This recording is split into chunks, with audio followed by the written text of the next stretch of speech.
என்னப்பா ரெடியா? ரெக்கார்ட் பண்ணிக்க. Welcome to the world of Mark Antony மாமே.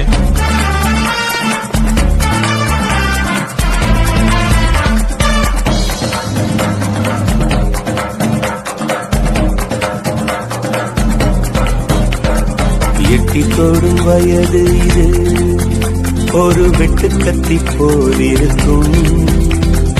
அதிசயம் என்னவென்றால் அதன் இரு பக்கம் கூறியிருக்கும்.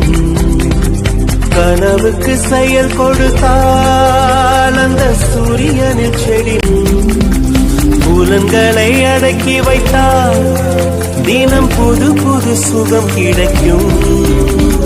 காலில் குத்தும் வாணி உங்கேடி என்று காமி பல இன்பம் மல்லி சேர்த்து ஒரு மூட்டை கட்டி வாணி வாணி பள பழக்கிற பகலானி பட படக்கிற அகலானி அனல் அடிக்கிற துகுலானி